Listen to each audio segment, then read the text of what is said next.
Hello and welcome once again. So in the last discussion we have discussed what are the fluids, basically what are the fluids and what properties of the fluids we are going to discuss. We defined fluid scientifically, and I told you about a term, that is the Newton's law. About viscosity I told you, and the Newton's law of viscosity is given by that the shear stress acting on a fluid is directly proportional to velocity gradient. Eta is the coefficient of viscosity, and we defined viscosity and why this happens. What is velocity gradient? This we have also discussed. What is eta? Viscosity. What is viscosity? There are two types of viscosity, dynamic and kinematic. We discussed this. Their units, amperes and CGS, we also discussed. Now for a fluid which obeys this law, that is known as Newtonian fluid, and the other fluids which do not follow this law, they are known as non-Newtonian fluids. So if you draw a graph between shear stress and du by dy, the shear deformation rate or velocity gradient, then for Newtonian fluids the graph is like this. And for non-Newtonian the graph is not a straight line. This is for non-Newtonian. And there are certain other fluids for which the graph is like this but does not start from 0, so it is like this. So they are known as thixotropic fluids, and thixotropics also have fluids which do not obey this straight line law, so for them the graph is like this. So this thixotropic means that for them, for the fluid to be deformed, certain amount of initial shear stress is required to be applied. So thixotropic fluids which require a certain initial amount of shear stress to be applied, like printer's ink.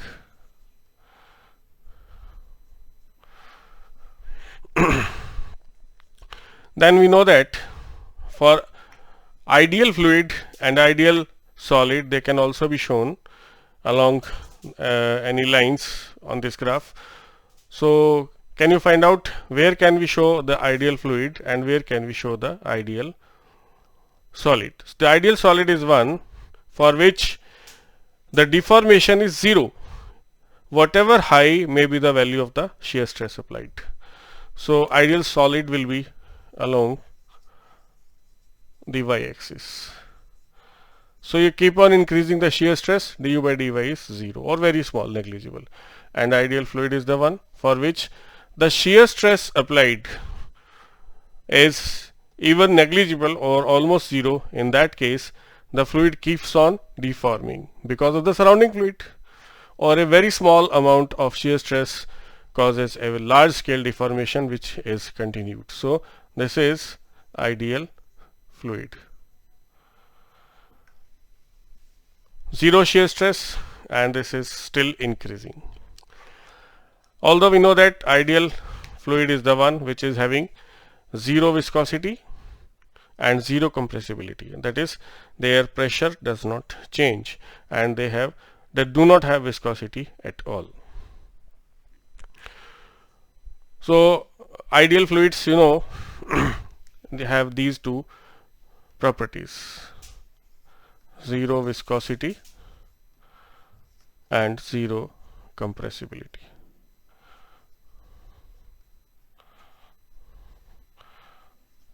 The equation, like Bernoulli's equation, is applicable only to ideal fluids, but with certain modifications it changes to the Euler's equation and can be applied to the real fluids also. So here whatever we are discussing, this is with respect to the ideal fluid. Now apart from this, we have certain other properties of the fluid. One of them is specific weight. We define this as weight per unit volume, which is, if m is the mass, mg divided by v, and this is equal to density into g. Its unit is Newton per meter cube, weight per unit volume. So this is specific weight, which is a property of the fluid. Now after this, let us discuss the another property of the fluid, that is known as the surface tension.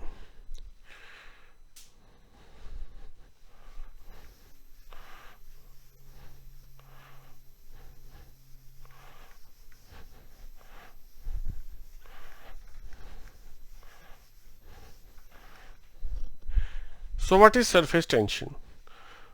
Surface tension is a property of the fluid because of which the fluid tries to stretch in the form of a film.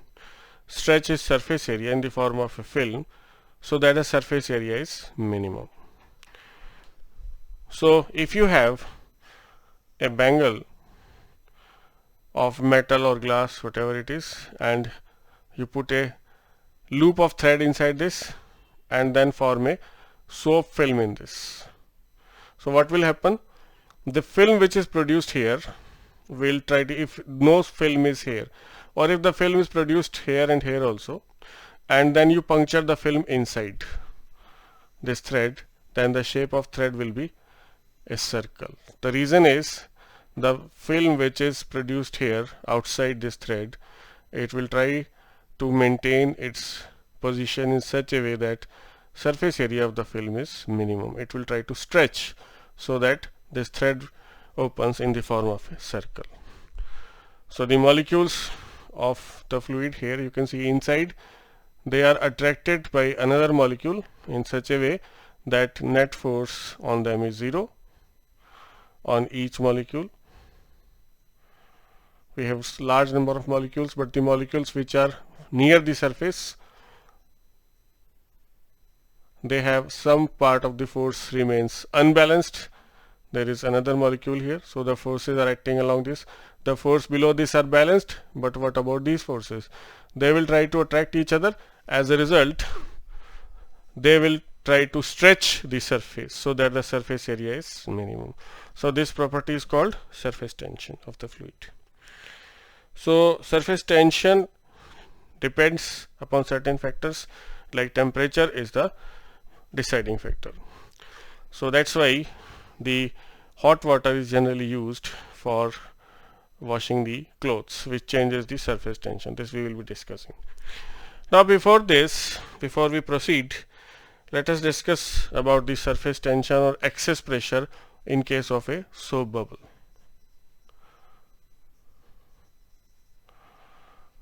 This is a soap bubble. The pressure inside this has increased. As a result, pressure is above atmospheric inside this. So because of that excess pressure, the shape of this is in the form of a sphere. So if you cut it here along the center, then we can see the section here.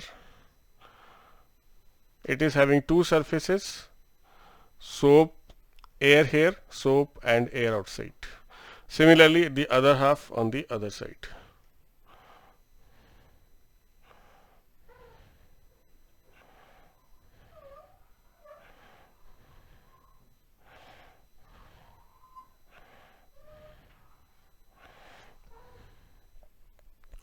So what are the forces which are acting here?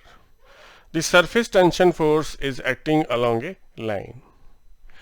Here the surface tension force is acting along the circumference. So surface tension force acts along a straight line. So suppose we have this frame of wire and this is the wire which can slide along this,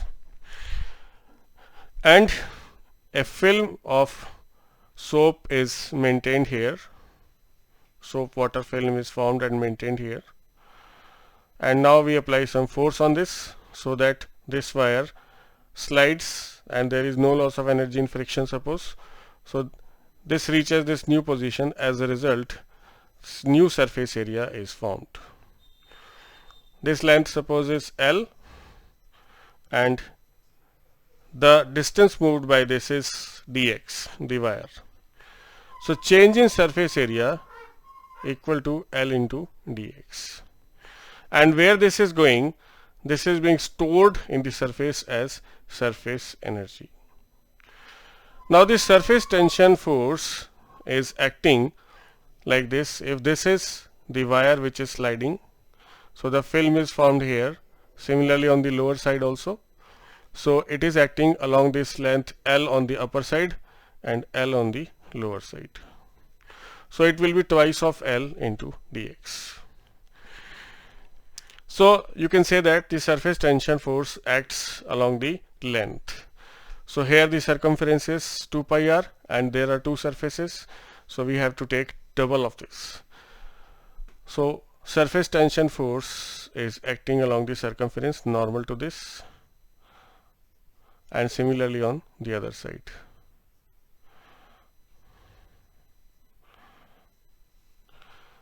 This is the surface tension force. Surface tension suppose is S multiplied by the length on which this is acting, 2 into 2 pi r, and this is balanced by the pressure force. Suppose the excess pressure inside this is P, so that is acting in the direction opposite to this. This is the excess pressure P. So the pressure P is acting on the projected area. If you see it from this front side, it will look like a circle of radius r. So P into pi r square. So these two forces are balancing each other. So in equilibrium I can write S into 2 into 2 pi r is P into pi r square. So the excess pressure is given by 2S, 4S divided by r. If P0 is the atmospheric pressure, then total pressure inside the fluid is, or this is absolute pressure, atmospheric plus 4S divided by r. So here you can see that for a given fluid, surface tension is the property of the fluid, different for different fluids. So excess pressure is proportional to 1 by r. So that's why we say that a smaller bubble which has smaller radius r, in that the excess pressure is more. That's why it has got scope for increasing its size, whereas a larger bubble has lower excess pressure and there is no scope of its for further expansion. So this is how we find the excess pressure inside a soap bubble. The unit of surface tension is Newton per meter. As I told you, it is applicable on length. Now after this, let us discuss about the same thing for a liquid drop.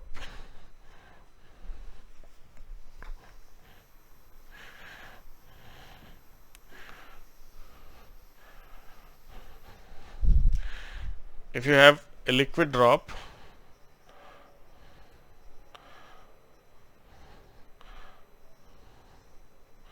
if you cut a section like this, this is one half of this.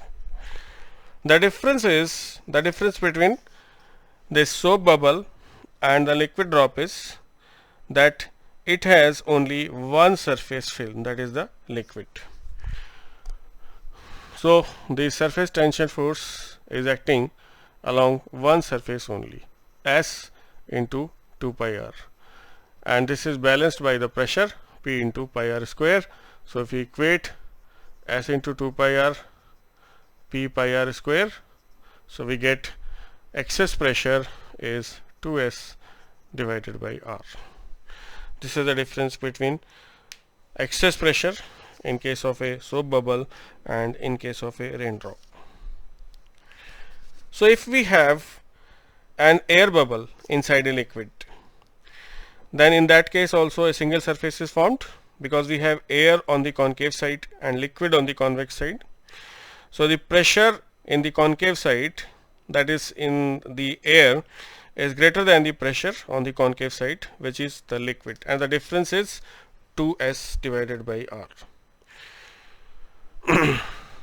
So if we have an air bubble here inside the liquid,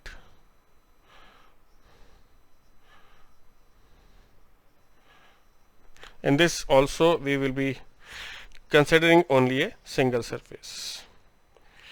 So P2 is the pressure inside, P1 is the pressure on this side. These are concave and convex side. So pressure inside will be more. That's why, that is what I was telling you, P2 minus P1 is 2s divided by r.